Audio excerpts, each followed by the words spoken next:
نحمده ونصلي على رسوله الكريم أما بعد فأعوذ بالله من الشيطان الرجيم بسم الله الرحمن الرحيم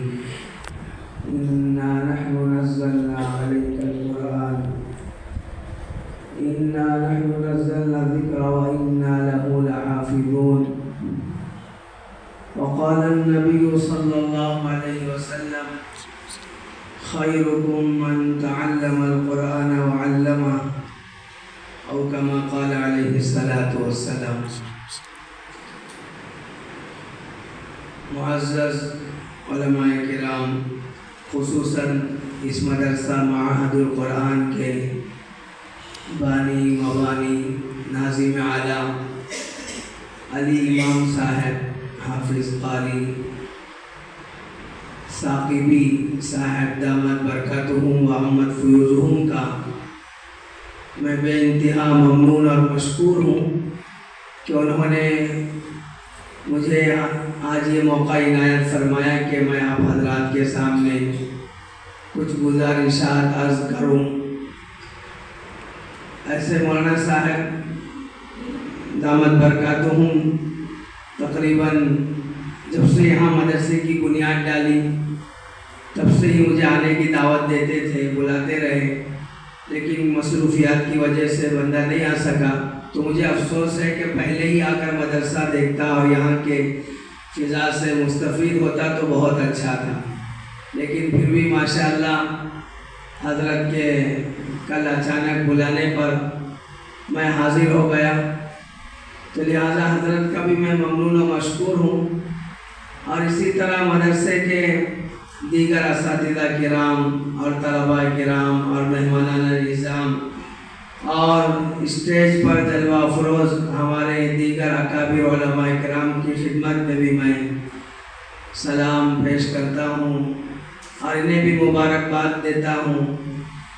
کہ اللہ تبارک و تعالیٰ نے آج کا یہ خوبصورت اور خوشنما منظر اللہ تبارک و تعالیٰ نے ہمیں دکھایا ہے۔ دراصل یہ ایک تقریب، یہ ایک جلسے کا انعقاد حافظ کیا نام ہے جو حافظ صاحب حافظ جنید صلی اللہ علیہ وسلم کی ہمت افزائی کے لیے، ان کی حوصلہ افزائی کے لیے اور انہیں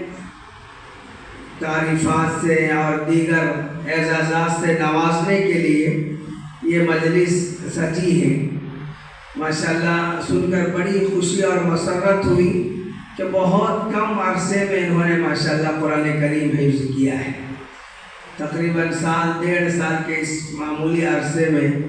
مختصر عرصے میں انہوں نے پورا قرآن کریم شروع الف لام سے لے کر والناس تک حفظ یاد کیا ہے اور ماشاءاللہ شاندار پڑھتے بھی ہیں۔ ابھی اس کا نمونہ ماشاءاللہ آپ نے دیکھا، سورۃ الشمس کی تلاوت ایسے شاندار اور جاندار کر رہے تھے جیسے بڑے قرہ حضرات کرتے ہیں، اور تجوید کی ادائیگی، حروف کا چناؤ مطلب ہر حرف جس جگہ سے اس کو ادا کرنا ہے، یہ تمام ہی ماشاءاللہ بہت ہی عمدہ طریقے پر ادا ہو رہا تھا۔ انہوں نے تلاوت کی تو دراصل اس کے پیچھے ان کے اساتذہ کرام کی کارکردگی، ان کے اساتذہ کرام نے ان پر جو محنت کی ہے، دن و رات ان کے اوپر جو کاوشیں کی ہیں اور ان کے اسباق کے سننے میں اور اس کے آموختہ یاد کرانے میں جو انہوں نے دلچسپی دکھائی ہے اور محنت کی ہے، اس کے پیچھے ضرور اساتذہ کرام کا ہاتھ ہے۔ اور اسی طرح مدرسے کے ناظم اعلیٰ علی امام صاحب دامت برکاتہم ماشاءاللہ مدرسے کی ترقی کے لیے اور اس کی مدرسے کے اندر ہر قسم کی سہولیات فراہم کرنا، اور ان کے عزائم ماشاءاللہ بہت اونچے اور بہت اعلیٰ ہیں، بہت زیادہ دور تک ان کی سوچ ہے۔ ماشاءاللہ اللہ تبارک و تعالیٰ نے جہاں انہیں دنیاوی علم سے آراستہ اور پیراستہ کیا ہے، حافظ قرآن ہیں، قاری قرآن ہیں، عالم دین ہیں، تو اسی کے ساتھ ساتھ انگریزی زبان سے، عصری زبان سے بھی ماشاءاللہ اچھی واقفیت رکھتے ہیں، اور بڑا ان کا تجربہ اسکول کے اندر ایک زمانہ انہوں نے گزارا تو جو کچھ اسکولوں کے اندر جو ایجوکیشن سسٹم ہے اس کو لے کر مدرسے کو ایک ماڈرنائز کرنا اور مدرسے کو ایک بہترین اور منظم طریقے پر چلانا، ماشاءاللہ حضرت کو اللہ تبارک و تعالیٰ نے یہ صلاحیت دی، اور مدرسے کے لیے اور دیگر ضروریات کو فراہم کرنا، اس کے لیے کوششیں کرنا، دوڑ دھوپ کرنا، ان کا حضرت کا ماشاءاللہ یہ خاصہ رہا ہے۔ کئی مرتبہ مدرسے کے سلسلے میں ہمارے سے بھی ماشاءاللہ بات چیت ہوئی، اور دیگر ذرائع سے بھی معلوم ہوتا ہے کہ مدرسے کی ضروریات کیسے اللہ تبارک و تعالیٰ اسباب کے درجے میں لوگوں کے ذریعے سے پورا فرماتے ہیں۔ ابھی شاہ الحمید صاحب غالباً مجلس میں نہیں ہیں، ان کا تذکرہ کر رہے تھے، تمل زبان کے بولنے والے ہیں، لیکن ماشاءاللہ ایک دو ملاقات میں حضرت کی شخصیت کو انہوں نے سمجھا اور حضرت کی خدمات کا اعتراف کرتے ہوئے پورے اعتماد کے ساتھ ایک بڑی لمبی چوڑی رقم اللہ کے بھروسے پر اور حضرت کے اوپر اعتماد کرتے ہوئے دیا، اور پورا پیسہ ماشاءاللہ اس کا یہاں پر صرف ہوا جو آپ دیکھ رہے ہیں۔ تو لہذا مدرسہ یوں ہی نہیں بن جاتا ہے۔ طلبہ کرام جو پڑھتے ہیں تو ان کے پیچھے اساتذہ کی محنت ہوتی ہے، اور اسی طرح ناظم اعلیٰ ان کی اپنی محنت ہوتی ہے، اور ظاہری محنت کے ساتھ ساتھ ان کی نیم شبی دعائیں، اللہ سے مانگنا، اللہ سے رونا، مدرسے کی ترقی کے لیے، مدرسے کے اسباب کو مہیا کرنے کے لیے۔ ہم لوگ گھر چلاتے ہیں، گھر میں دو ایک بچے ہیں، ایک بیوی ہمارے ذمہ ہے جس کا نام اور نفقہ۔ اگر گھر کے اندر پیسے کی کمی ہو گئی، کبھی روزی کی تنگی ہو گئی، ہمیں کتنی فکر سوار ہوتی ہے۔ دوست کو فون لگاتے ہیں، کسی سے قرضہ لیتے ہیں، دو ایک بندے کی بات ہوتی ہے۔ یہاں تو پورا نظام ہے، اگر 30 بچے ہیں تو ان کے روزانہ کے 3 وقت کا کھانا ہے، تو آپ سمجھے پورے 90 آدمی کا انتظام کرنا ہے۔ میرے گھر کے اندر روزی کی تنگی ہے تو سمجھے 2-1 بندے بھوکے سوئیں گے، تو کتنی فکر ان سے، ہمارے سے 10 گنا زیادہ فکریں ان کی ہوتی ہیں، ان کا ٹینشن ہمارے سے 10 گنا زیادہ ہوتا ہے کہ کیسے مدرسے کی سہولیات اور مدرسے کے اسباب ان کے پورے ہونے لگے۔ تو لہٰذا ماشاءاللہ مدرسہ اور یہاں کا سسٹم، اور اسی طرح طلبہ عزیز نے جو پروگرام پیش کیے، چاہے وہ قرات ہو اور اسی طرح نعت کے انداز میں، اور تقریر تو ماشاءاللہ طلبہ نے اتنی اچھی، شاندار اور جاندار اور جم کر پوری دلیری کے ساتھ، ہمت کے ساتھ ماشاءاللہ اپنی تقاریر پیش کی، پورے جوش اور جذبے کے ساتھ۔ اللہ کی ذات سے امید ہے کہ یہ مستقبل میں امت کے اندر اللہ تبارک و تعالیٰ ان سے کام اور زیادہ لیں گے، ورنہ ہم عام طور پر دیکھتے ہیں کہ اگر 4 بندوں کے بیچ میں کسی کو بولنا ہوتا ہے تو اس کے اندر کتنی پریشانی ہوتی ہے، کیسے وہ پریشان ہوتا ہے، جس کو اسٹیج فیئر کہتے ہیں، یعنی 4 بندوں کے سامنے بات کرنے میں آدمی کو تنگی محسوس ہوتی ہے۔ لیکن ماشاءاللہ یہ معصوم اور چھوٹے چھوٹے بچے جنہوں نے اتنے بہترین انداز میں پورے جوش اور ولولے کے ساتھ اور بالکل صاف اردو میں ماشاءاللہ اور اسی طرح انگریزی کے اندر انہوں نے اپنے بیانات پیش کیے، تو اس سے اندازہ ہوتا ہے کہ مدرسے کے اندر جہاں تعلیمی سرگرمیاں اپنے عروج پر ہیں، جس کے نتائج ماشاءاللہ سامنے آ رہے ہیں، ہر سال 4-5 حفاظ، تو ابھی لاک ڈاؤن سے شاید میرا اندازہ ہے کہ ان 4-5 سالوں میں تقریباً 18-20-25 حفاظ تو تیار ہو چکے ہوں گے، اور اس میں خاص کر اس طالب علم کا حافظ جنید صلی اللہ کا ماشاءاللہ ان کے بارے میں کارگزاری سنی کہ بہت کم وقت میں انہوں نے قرآن کریم مکمل کیا ہے۔ قرآن کریم کا یاد کرنا یہ کوئی معمولی بات نہیں ہے، قرآن کریم کو یاد رکھنا، اس کو سنانا، اس کو پڑھنا، نمازوں کے اندر اس کو اللہ کے سامنے محراب میں اس کو پیش کرنا، یہ کوئی معمولی چیز نہیں ہے۔ میں خود 2-3 دینی کاموں سے، سرگرمیوں سے میرا واسطہ ہے، کہیں الحمدللہ بیانات کے لیے چلے جاتے ہیں، کہیں دعوت و تبلیغ میں وقت لگ جاتا ہے، کہیں اسکول کے پروگرام ہیں، بچوں کو پڑھانا ہوتا ہے، مکتب میں پڑھانا ہوتا ہے، لیکن میں سب سے زیادہ میرے لیے مشکل اور کٹھن کام یہ ہے کہ محراب میں کھڑے ہو کر قرآن سنانا۔ یہ کوئی معمولی بات نہیں ہے، آسان نہیں ہے کہ اللہ تبارک و تعالیٰ کا کلام محراب میں سنایا جائے۔ محراب جو عربی لفظ ہے، آپ اس کو دیکھیں، اس کو محراب کیوں کہتے ہیں؟ حرب کہتے ہیں عربی میں جنگ کو، لڑائی جھگڑا ہوتا ہے نا، اس کو عربی میں حرب کہتے ہیں، اسی سے یہ محراب ہے۔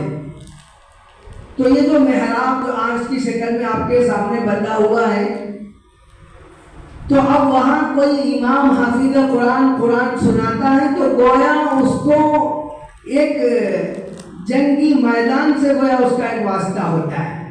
شیطانی حملے اس کے اوپر ہوتے ہیں، وساوس اس کے اوپر آتے ہیں، خیالات ادھر ادھر ہوتے ہیں، کبھی لوگوں کا ٹینشن ہوتا ہے، کبھی متولی کا پریشر ہوتا ہے، کبھی نماز جلدی ختم کرو، کبھی وقت پہ ختم کرو، بہت ساری پریشانیوں سے انہیں دوچار ہو کر وہاں پر اللہ کا کلام انہیں سنانا پڑتا ہے۔ تو اس کے لیے کہتے ہیں کہ محراب۔ تو اب اللہ الحمدللہ یہ حفاظ کرام تیار ہوئے ہیں، تو یہ آگے چلیں گے انشاءاللہ قرآن کریم سنائیں، تراویح میں تو قرآن کریم سنائیں گے، اور اسی طرح 5 وقتہ نمازوں کی جماعت کرائیں گے۔ کتنے سارے ہوں گے، کوئی کسی مسجد کا امام بنے گا، کسی چھوٹی مسجد کا ہو کہ بڑی مسجد کا۔ اللہ نے کیا شان، کیا مقام ان لوگوں کا، ان حفاظ کا عطا فرماتے ہیں۔ جب تک یہ تکبیر نہ کہے کسی کی نماز شروع نہیں ہوگی، جب تک یہ سلام نہ پھیرے کسی کی نماز ختم نہیں ہوگی۔ یہ اعزاز اللہ نے کس لیے عطا فرمایا؟ یہ اعزاز اللہ پاک نے قرآن کریم کی برکت سے انہیں عطا فرمایا ہے۔ اسی کو نبی علیہ السلام نے ایک حدیث کے اندر فرمایا، ان اللہ یرفع بهذا الكتاب اقواما ويضع به آخرین۔ حضرت عمر رضی اللہ عنہ کا قول ہے کہ اللہ تبارک و تعالیٰ اس کلام پاک کی برکت سے، اس قرآن مجید کی برکت سے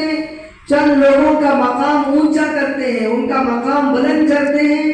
اور کچھ لوگوں کو اللہ پاک اسی کتاب کی وجہ سے ذلیل اور خوار کر دیتے ہیں۔ اس کا مطلب تو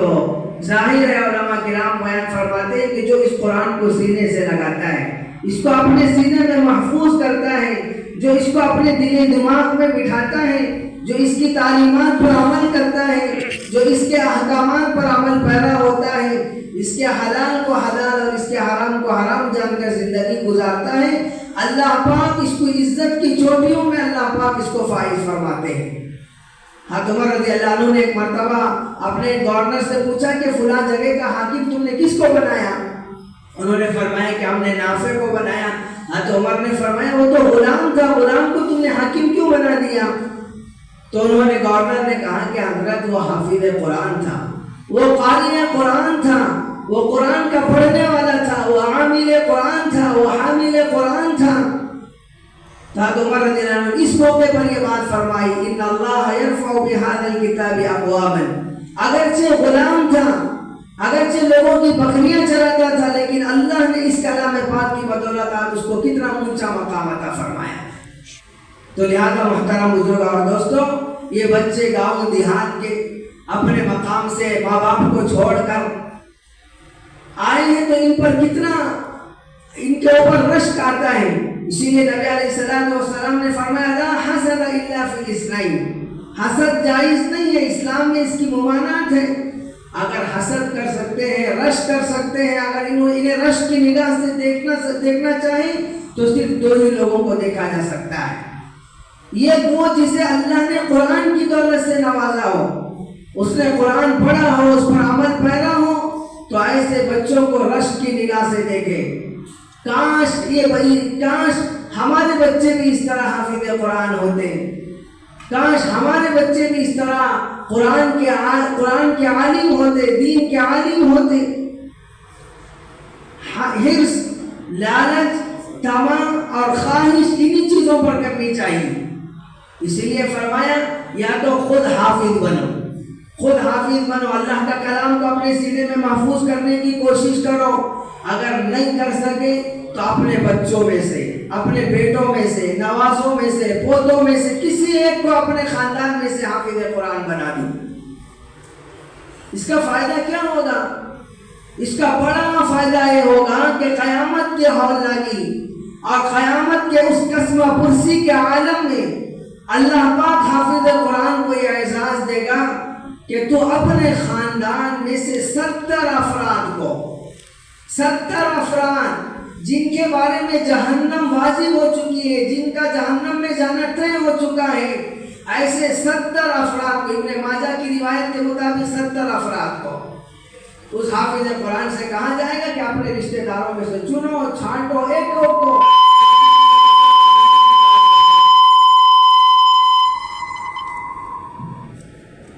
تو لہذا وہ حافظ قرآن دیکھے گا اپنے رشتہ داروں میں سے، اے اللہ میں تو جنت میں جا رہا ہوں، میرا چچا وہ کیسے جہنم میں جلے، میرا ماموں وہ کیسے جہنم میں جلے، میری سگی بہن وہ کیسے جہنم میں جلے۔ ایک ایک رشتہ داروں کو، اپنے دوستوں کو پکڑ پکڑ کر وہ جنت میں لے کر جائے گا۔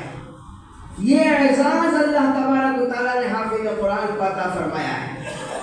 تو اس کے لیے کہا جاتا ہے کہ خود بناؤ یا اپنے بچوں میں سے بناؤ، یا کم از کم درجہ یہ ہے کہ کوئی ایک حافظ قرآن ہے، اس کا خرچہ سنبھالو، اس کو اپنے ذمے میں حافظ قرآن بناؤ۔ کوئی بات معمولی، کوئی بڑی بات نہیں ہے، کرنے والی بات ہے۔ ایک بچہ ایوریج 3 سال کے اندر میکسیمم وہ حافظ ہوتا ہے، تو 3 سال کا ایک بچے کا زیادہ سے زیادہ کتنا خرچہ بن سکتا ہے؟ آپ کو تعجب ہوگا، اسی تمل ناڈو کے اندر لال پیٹ ایک بستی ہے، آپ نے سنا ہوگا لال پیٹ، وہاں ایک پرانا مدرسہ، اتنا پرانا جتنا دارالعلوم دیوبند کی عمر ہے اس سے تھوڑا سا کم، تقریباً 100 سال سے زائد سے وہ مدرسہ چل رہا ہے۔ آج تک اس مدرسے کے اندر کچن نہیں ہے، اس کے اندر مطبخ کا پکانے کا سسٹم نہیں ہے۔ جو بھی بچہ شوال میں آتا ہے، داخلہ لیتا ہے، اس سے پہلے ہی وہ لال پیٹ بستی کے لوگ، ایک ایک گھر کے افراد مدرسہ آتے ہیں، وہاں کے ذمہ دار سے ملتے ہیں اور کہتے ہیں کہ ہمیں کوئی ایک بچہ دے دو جو نیا داخلہ، نیو ایڈمیشن کا ہو، الف با سے شروع کر رہا ہو، جب تک یہ پورا قرآن والناس تک ختم نہ کر لے، اس کے چائے پانی اور کھانے پینے کا پورا انتظام اور پوری ذمہ داری ہماری ہے۔ 100 سال سے زائد عرصے سے مدرسہ چل رہا ہے، کوئی مطبخ اور کوئی سسٹم، کوئی پکانے کا انتظام نہیں ہے۔ تو لہذا یہ کوئی مشکل بات نہیں ہے، تو ہم اپنے ذمے میں کسی کو حافظ قرآن بنائیں، تو اللہ کی ذات سے امید ہے کہ یہ حافظ قرآن ہمارے لیے کل قیامت کے دن شفاعت کا ذریعہ بنیں گے، جہنم سے حفاظت کا ذریعہ بنیں گے۔ تو لہذا اللہ تبارک و تعالیٰ نے یہ جو موقع عنایت فرمایا ہے، مدرسہ آنا، اس کو دیکھنا، یہاں کی کارکردگی اور یہاں کے اندر ہونے والی جو خدمات ہیں، اس کو سراہنا، یہ ہماری ذمہ داری ہے۔ کتنے منظم طریقے پر مدرسے کا سسٹم چل رہا ہے اور اس کے پیچھے کتنی محنتیں ہو رہی ہیں، کوششیں ہو رہی ہیں، تو ہمارا کچھ نہ کچھ حصہ اس میں لگنا چاہیے۔ اللہ حفاظت فرمائے،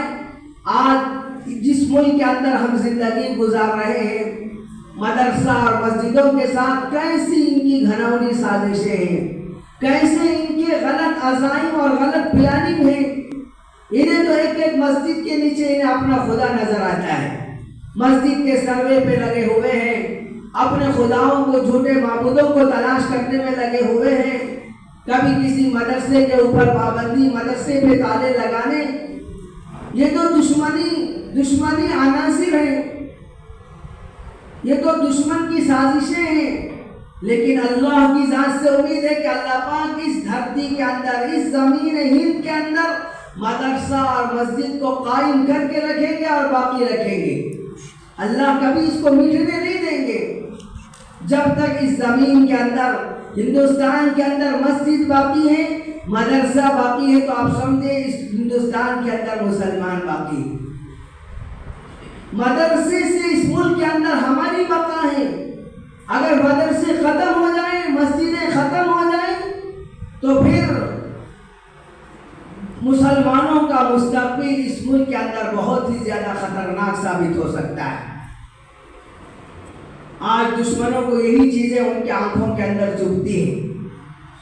4 میم ان کے لیے بہت ہی خطرناک، ایک مسجد، ایک مدرسہ، ایک مولوی، اور اسی طرح جو لوگ ملا کہتے ہیں، مولوی ملا، یہ 4 میم سامنے آ جاتے ہیں تو ایک 5واں میم ان کو آ جاتا ہے، وہ ہے موت۔ مدرسہ دیکھتے ہیں، مسجد دیکھتے ہیں تو گویا ان کی موت آ جاتی ہے۔ یہ تو دشمنوں کی سازشیں ہیں ہمارے ساتھ، ان کے ناپاک عزائم ہیں۔ ایسے موقع پر ہماری عامائدین کی، شہر کے ذمہ داروں کی یہ ذمہ داری بنتی ہے کہ مدرسے کے ضروریات، آج تک مدرسے کے لیے کوئی فنڈنگ گورنمنٹ سے نہ ہم نے لی ہے نہ آئندہ لیں گے۔ جتنے ضروریات، جو کچھ مدرسے کا نظام چلتا ہے شروع اس زمانے سے لے کر، چاہے بڑا مدرسہ ہو کہ چھوٹا مدرسہ ہو، تمام کا تمام اہل خیر حضرات کی، ان کی توجہات کی وجہ سے اور ان کی نوازشوں کی وجہ سے مدرسے چلتے ہیں۔ تو لہذا سب سے پہلے ہم مدرسے کی ضرورت اور اہمیت کو سمجھیں۔ مدرسہ گویا ہمارے معاشرے کے لیے ریڑھ کی ہڈی کی طرح ہے۔ مدرسہ باقی ہے تو دین باقی ہے۔ آپ دیکھیں جتنی عبادات ہم مسجد کے اندر ادا کرتے ہیں وہ عبادات آپ کو مدرسے میں سکھائی جاتی ہیں۔ مسجد میں امام نماز پڑھاتا ہے تو وہ امام حافظ قرآن مدرسے میں بنتا ہے، وہ امام امامت کے مسائل مدرسے میں سیکھتا ہے۔ مسجد میں آپ اعتکاف کرتے ہیں تو اعتکاف کے مسائل آپ کو مدرسے میں سکھائے جاتے ہیں۔ آپ اپنے مال کی زکات ادا کرتے ہیں، وہ زکات کے مسائل مدرسوں میں سکھائے جاتے ہیں۔ جتنی چیزیں عبادت کی قبیل سے ہیں، عبادت کی لائن سے ہیں، وہ تمام کی تمام چیزیں مدرسوں میں سکھائی جاتی ہیں، مدرسے میں پڑھائی جاتی ہیں۔ تو پھر آپ سمجھیں کتنی بڑی ضرورت ہے مدرسے کی ہمارے لیے۔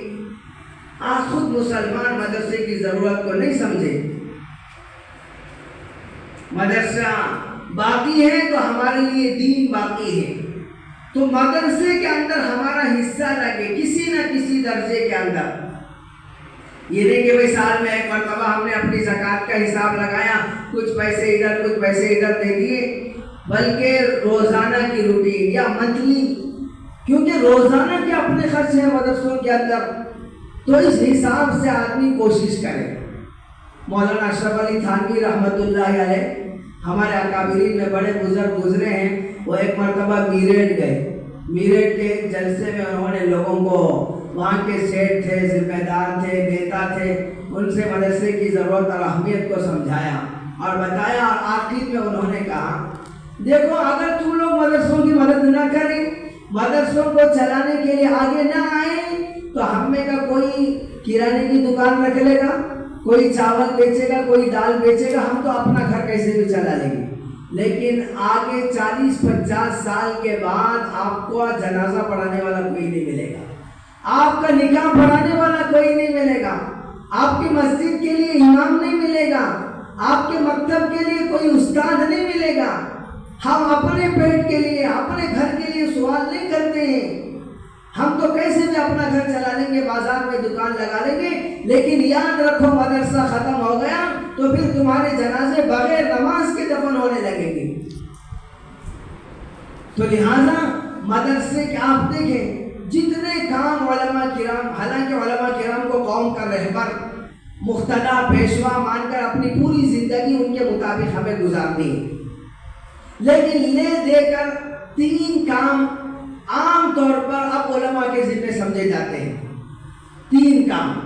ایک ہے مسجد کی امامت، دوسرا ہے نکاح پڑھانا، تیسرا جنازہ پڑھانا۔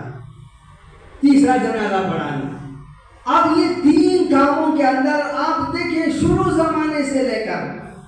کہیں 3 کاموں کے اندر کوئی ڈیمانڈ رہی یا یہ کہ کہیں اس کے اندر آپ کو کمی محسوس ہوئی؟ امام جماعت کھڑی ہونے سے پہلے وہاں محراب میں حاضر، وقت سے پہلے مؤذن اپنی جگہ پر حاضر، جنازے سے پہلے امام حاضر، نکاح کی مجلس میں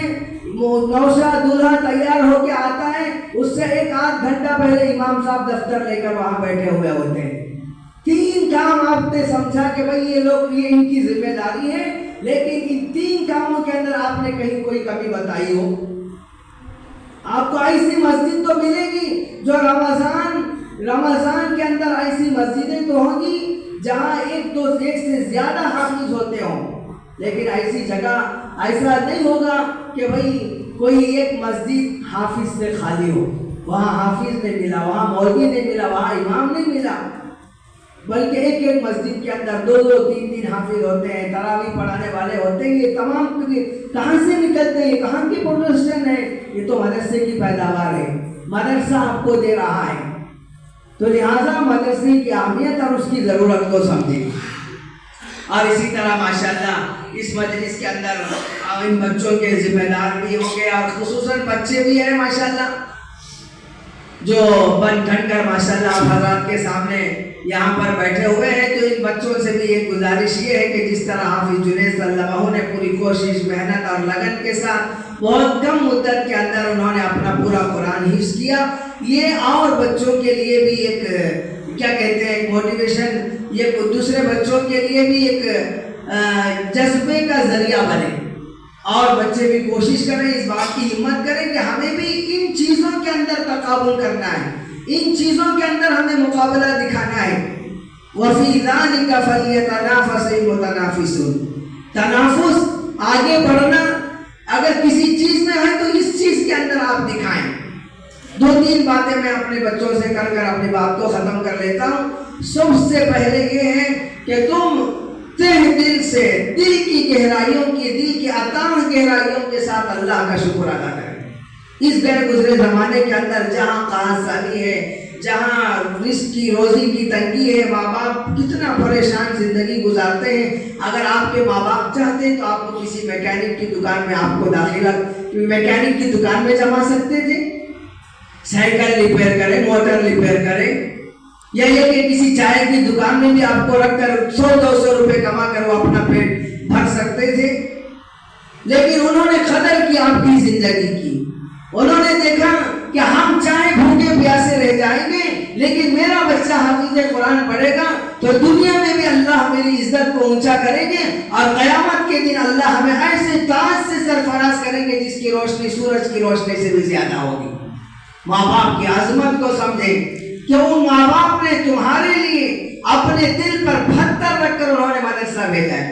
100 ہزاروں کلومیٹر دور سے بچے آئے ہوئے ہیں۔ کیا ان کا دل نہیں کرتا ہوگا کہ اپنے ماں باپ کو دیکھیں؟ کیا ان کے ماں باپ کا دل نہ کرتا ہوگا کہ وہ اپنے بچوں کو دیکھیں؟ سالوں گزر جاتے ہیں، کچھ بچے اتنے غریب بھی ہوتے ہیں ان کے پاس بقرعید کی چھٹی میں ٹکٹ کے پیسے نہیں ہوتے، اور بچے اپنا سوٹ کیس بیگ تیار کر کے نکلتے ہیں، یہ چپکے سے تکیے میں اپنا سر چھپا کے رونے لگتے ہیں، آنسو بہاتے ہیں، کاش میرے ابا بھی پیسے بھیجتے تو میں بھی آج اپنے گھر چلا جاتا۔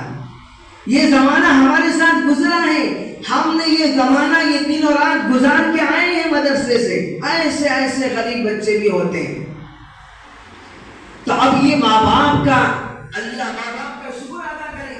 کہ ان ماں باپ نے تمہارے لیے مدرسے کی تعلیم کا ایک بہترین انتظام فرمایا۔ اللہ کا شکر ادا کریں، ماں باپ کا شکر ادا کریں، محنت کے ساتھ، شوق کے ساتھ، لگن کے ساتھ اور پوری دلچسپی کے ساتھ، استاد کے ڈر اور ڈنڈے سے نہیں بلکہ خود اپنا شوق ہو، اپنے دلچسپی کے ساتھ کہ بھائی مجھے پڑھنا ہے، مجھے حافظ قرآن بننا ہے، مجھے عالم قرآن بننا ہے، مجھے قوم کا پیشوا اور مقتدی بننا ہے، ایک ٹارگیٹ بنا کر ایک مقصد کو سامنے رکھ کر انشاءاللہ آپ اپنے اوقات کو گزاریں گے تو اس کے ذریعے سے آپ کے یہ جو مدرسے کے اوقات ہیں قیمتی بنے گے۔ مدرسے کے اوقات کو غنیمت سمجھ کر پھر یہ موقع ہاتھ نہیں آتا ہے، اور اسی طرح صرف اپنی محنت اور کوشش پر بھروسہ نہ ہو بلکہ اللہ سے مانگا جائے۔ اللہ بے نیاز ہے، اللہ کو ہمارے دین کی ضرورت نہیں ہے، اللہ کا کلام کو ہماری ضرورت نہیں ہے، بلکہ ہم طلبگار ہو، ہمارے اندر خواہش ہو، ہمارے اندر جذبہ ہو کہ اللہ میرے اس ناپاک سینے کو پاک کر دے اور اس کو میں تیرے قرآن کا حامل بنا دے، اللہ سے مانگا جائے۔ ایک واقعہ سے پیش آیا ہمارے سامنے، ایک چھوٹا سا بچہ ایک مدرسے کی بات ہے، مغرب نماز سے پہلے جیسے بچے اصل میں کھیل کود کرتے ہیں تو پھر وضو کر کر ہاتھ منہ دھو کر آ کر مسجد میں اذان سے 5-7 منٹ پہلے بیٹھ جاتے ہیں۔ چھوٹا سا بچہ تھا اور اپنے ہاتھ سے اپنے چہرے کو چھپا کے رو رہا تھا۔ میں بھی قریب میں تھا، وہاں پر بیٹھا ہوا تھا، تو میں سمجھا کہ بھائی شاید اس بچے کو اپنے ماں باپ یاد آ گئے ہوں، گھر یاد آ گئے ہوں، اس لیے رو رہا ہے، اور تھوڑا سا ہٹ کر تھوڑا سا اس کے قریب ہو کر بیٹھ گئے۔ جب پھر بھی اس کی آواز سنائی نہیں دی تو اور پھر کان اور توجہ اس طرف کیا کہ آخر یہ بچہ کہہ کیا رہا ہے، تو بچہ اپنے چہرے سے اپنے ہاتھوں کو چھپا کر اور آنسو چہرے پر برابر گر رہے ہیں اور بار بار اللہ سے کہہ رہا ہے کہ اللہ مجھے حافظ قرآن بنا دے، اللہ مجھے حافظ قرآن بنا دے، اللہ میرے ماں باپ نے مجھے حفظ کرنے کے لیے بھیجا ہے، میرا ذہن کمزور ہے، مجھے قرآن یاد نہیں ہوتا ہے، میرا پارا مجھے یاد نہیں ہوتا ہے، لیکن میرے مولا میں تیرے سے نا امید نہ۔ وہ چھوٹا سا بچہ اللہ سے گڑ گڑا رہا ہے، اللہ سے فریاد کر رہا ہے۔ آپ بتائیں کہ اللہ کو اس معصوم بچے کے اوپر کتنا ترس ہے۔ ایک طرف ہم اپنے بچوں کی خواہشات بھی دیکھیں، ہمارے بچوں کے خواہشات کیا ہیں، ان کے دن و رات کیسے گزرتے ہیں، تو لہذا اللہ سے مانگا جائے۔ اللہ تبارک و تعالیٰ جس کو چاہتے ہیں اس کو اللہ پاک اپنے دین کے لیے قبول فرماتے ہیں۔ اور اسی طرح اساتذہ کرام کی جو محنتیں ہیں یہ بھی قابل رشک ہیں، کوئی معمولی بات نہیں ہے۔ ہمارے سے گھر میں 1-2 بچے سنبھالے نہیں جاتے، میں مسجد میں امام ہوں، تجربہ ہے، لوگ آگے بولتے ہیں حضرت کوئی ایسی دعا پڑھو تعویذ دو، بچہ اتنی شرارت کرتا ہے ناک میں دم آ جاتا ہے۔ پہلے بچے کے لیے اللہ سے مانگا کرتے تھے، لیکن اب بچے کے لیے کیا کر رہے ہیں، آگے حضرت سے دعا پڑھوا رہے ہیں کہ حضرت اس طرح سے۔ ایک بچے 1-2 بچے سنبھالے نہیں جاتے۔ اساتذہ کرام ماشاءاللہ یہ اتنے سارے بچوں کو رکھتے ہیں، ان کی نگرانی کرتے ہیں، ان کی صحت کا خیال رکھتے ہیں، پڑھائی کا خیال رکھتے ہیں، تو یہ اساتذہ کرام بھی کیا ہے، بہت ہی زیادہ مبارکباد ہے۔ تو لہٰذا آج کے اس مجلس کے اندر سب سے پہلے تو میں حضرت کا بھی ممنون اور مشکور ہوں کہ انہوں نے ہمیں موقع عنایت فرمایا، اور اسی طرح دیگر حضرات بھی ماشاءاللہ حاضر ہیں، اور خصوصی طور پر حافظ بن صلی اللہ علیہ وسلم کو میں دل کی گہرائیوں سے مبارکباد دیتا ہوں۔ ان سے بھی درخواست ہے کہ اپنے قرآن کو باقی رکھیں، اور آئندہ کے جو مراحل ہیں، عالمیت ہے، اللہ پاک کے تمام مراحل ان کے لیے آسان فرمائیں۔ اللہ تبارک و تعالیٰ مدرسے کو دین دوگنی اللہ تبارک و تعالیٰ ترقیات سے نوازے، اور اس کی ضروریات کا اللہ تبارک و تعالیٰ اپنے خزانہ غیب سے تکفل فرمائے۔ آمین۔ وآخر دعوانا الحمدللہ۔